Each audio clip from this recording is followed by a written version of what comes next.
Jadi menurut saya, justru pertanyaan-pertanyaan melalui sosial media itu menjadi semacam, kalau saya bahas analogikan itu, seperti kertas pasir yang menggosok iman orang Katolik menjadi lebih mulus, lebih subtil. Jadi banyak hal yang kita tidak mengerti dengan pertanyaan itu, kita juga berpikir, oh kenapa ya? Kemudian kita mencari tahu, oh maksudnya seperti ini. Ya, seperti pertanyaan contohnya, mengapa kalian percaya Maria tetap perawan sesudah melahirkan? Kan seorang perawan yang melahirkan kan tidak akan melawan kedokteran kalau dia tetap perawan. Nah, jawabannya sederhana sebenarnya. Kan juga melawan kedokteran kalau seorang perawan melahirkan. Ya. Iya, Tapi ya. kenapa kamu terima yang satu Iya. lalu tolak yang satu? Itu kan standar ganda. Nah, dari situ mereka kata, oh ternyata betul ya, kita tidak konsisten sebenarnya. Iya. Terlepas dari perdebatan dua agama besar ini, ya teman-teman, kita lihat soal logical fallacy yaitu standar ganda ini. Ya. Kita lihat di level itu tidak usah bawa-bawa ke agama lah. Ini. Ya menurut beta Pak Patrice ini kurang tajam aja. Ketika kurang tajam, akhirnya mengedukasi orang dengan kurang baik, baik terhadap host kedua orang host itu maupun pada khalayak yang atau netizen yang sedang nonton. Apa buktinya? Ini beta buktikan. Kalau kita bicara standar ganda itu ukuran yang kita pakai untuk orang lain, ketika dipakai untuk diri kita sendiri, kita tolak.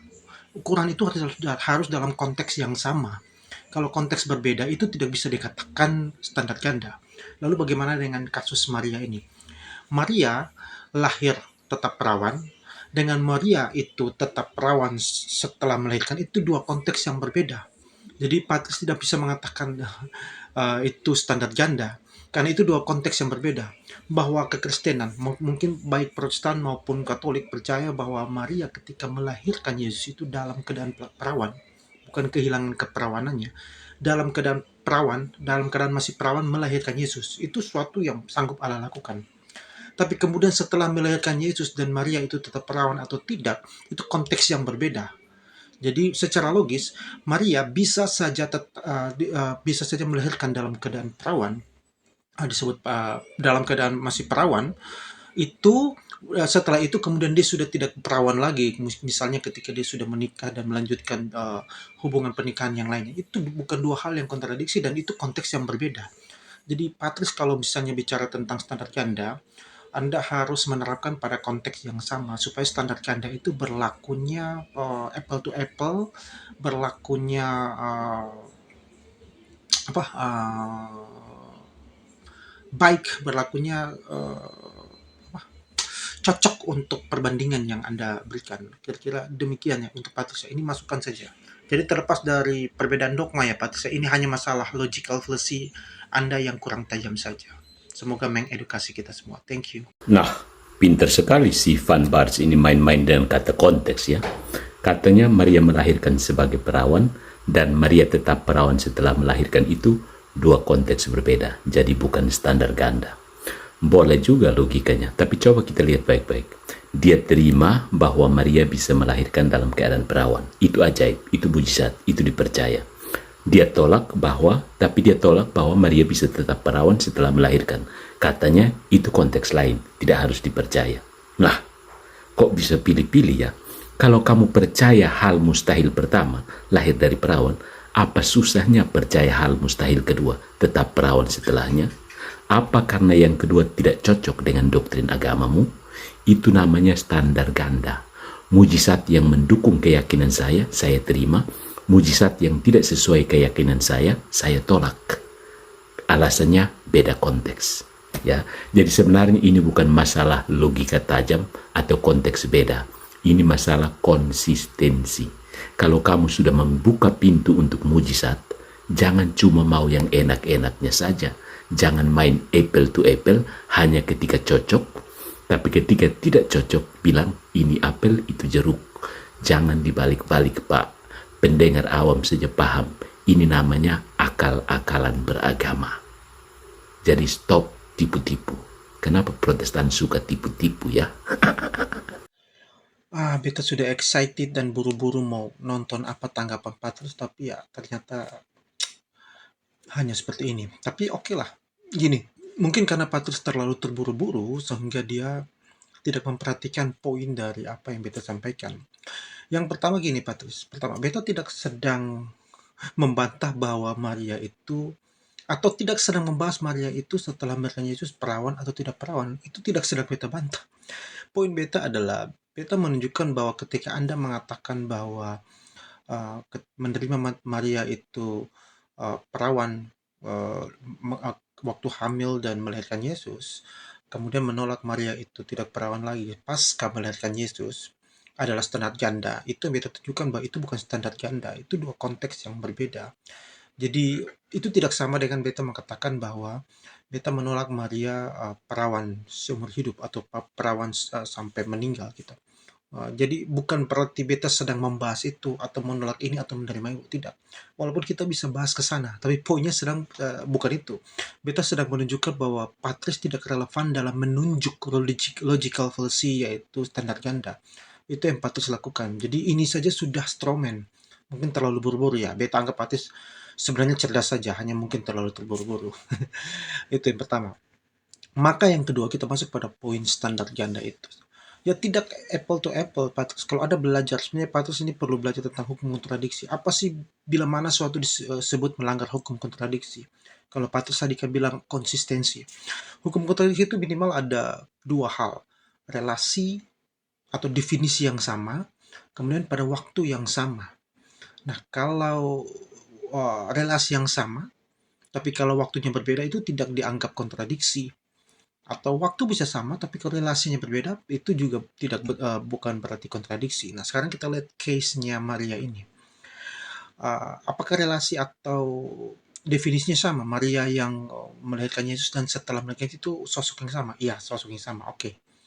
Tapi yang kedua kita lihat waktu itu Maria perawan waktu hamil dan melahirkan Yesus itu time yang berbeda dengan Paskah. Ya, kita pakai bahasa pasca melahirkan saja itu sudah waktu yang berbeda. Nah, kalau waktunya berbeda, itu ya jelas konteksnya berbeda, maka itu tidak melanggar hukum kontradiksi. Atau gini, biar lebih mudah. Patris, pertanyaannya adalah apakah misalnya mungkinkah Allah bisa bermujizat bahwa Maria tetap perawan waktu melahirkan Yesus dan sebelum? Ya mungkin, sudah terjadi. Kemudian pertanyaan kedua, apakah mungkin Allah bisa tetap mempertahankan keperawanan Maria setelah pasca melahirkan? Iya, bisa juga.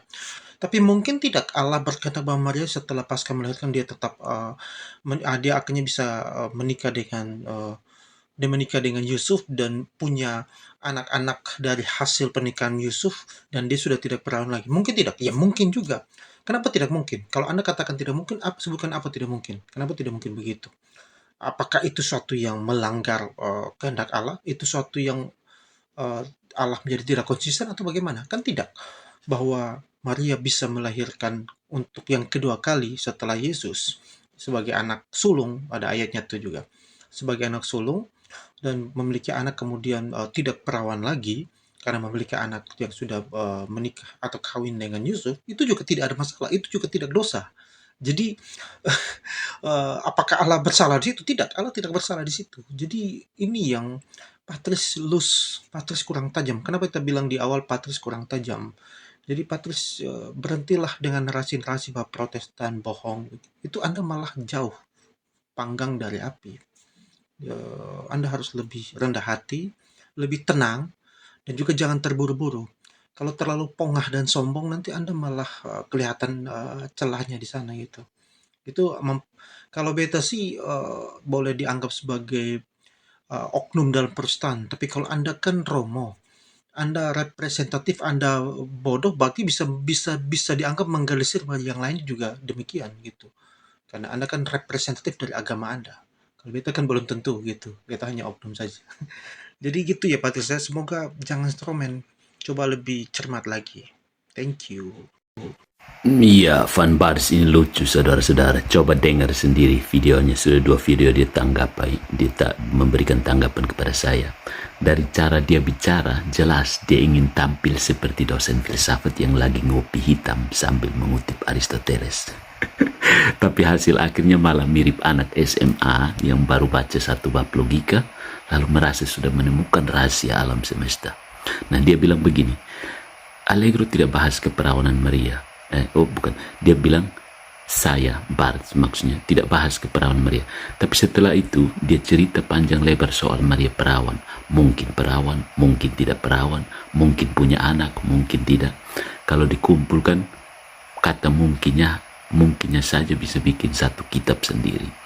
Ini sama seperti orang bilang, saya tidak gosip ya, lalu membuka laporan investigasi 38 menit tentang kehidupan tetangganya. Lalu dia bilang seperti, ini tidak kontradiksi karena waktunya beda. Saudara, kalau saya bilang pinter jam 10 tapi bodoh jam 11, itu bukan pembelaan, itu pengakuan. Paham? Van Bars pakai logika seperti orang pakai payung bocor. Diputar-putar, tapi tetap basah. Dan ketika argumen mulai habis, dia mulai ceramah moral. Patris harus rendah hati, jangan terburu-buru, jangan sombong. Begini ya. Begini. Kalau seseorang mulai menasihati sikap Anda, itu biasanya tanda isi kepalanya sendiri sedang sekarat.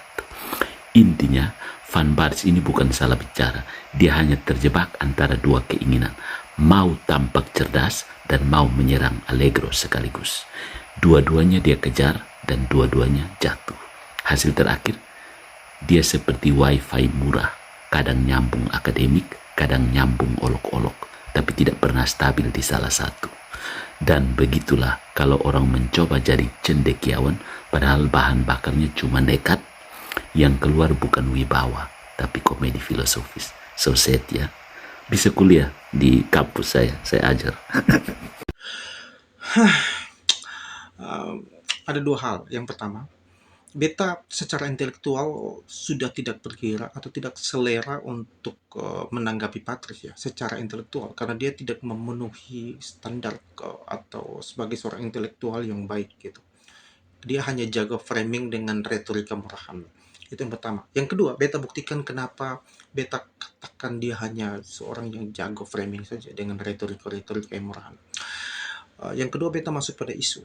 Dari awal, kalau Anda ikuti video-video beta terkait dengan hal ini, yang beta kritisi Pak Patris itu adalah terkait dengan ketika dia mengatakan standar ganda, bahwa orang Protestan mengatakan Maria itu perawan ketika melahirkan Yesus, kemudian Maria itu tidak perawan lagi ketika mengatakan setelah melahirkan Yesus, itu menjadi suatu yang standar ganda atau tidak konsisten. No, beta tunjukkan bahwa itu bukan melakukan logical fallacy yang namanya standar ganda. Itu belum tentu standar ganda, karena dua konteks yang berbeda. Kenapa beta bilang demikian? Ya, cara membedahnya adalah satu-satunya adalah menggunakan hukum pemikiran. Beta mencontohkan hukum kontradiksi. Jadi kalau beda konteks tidak bisa. Hukum kontradiksi itu beta sudah ajar Patris, tapi Patris tidak mau main ke sana. Entah dia kurang paham atau dia takut ke sana. Karena memang hukum kontradiksi mau Katolik, mau Protestan, mau ateis, semua ya pakai rumus yang sama. Relasi boleh sama, tapi kalau waktunya berbeda, tidak melanggar hukum kontradiksi. Kalau tidak melanggar hukum kontradiksi, maka tidak bisa dikatakan standar ganda. Ini Patris supaya paham ya. Atau beta yakin dia paham, hanya dia pura-pura saja tidak paham. Supaya jangan ketahuan bahwa dia tidak paham.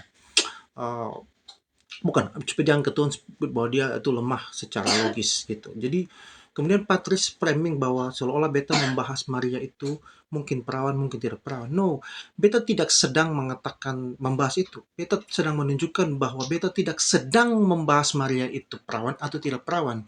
Tapi Patris malah menggunakan penolakan beta terhadap pembahasan itu seolah-olah beta sedang membahasnya. Jadi Pak Patris ini ada dua hal ya. Entah Patris ini dia memang nalarnya kurang nyampe, atau kedua nalarnya nyampe tapi mau berbohong gitu. Nah, beta agak kurang yakin kalau dia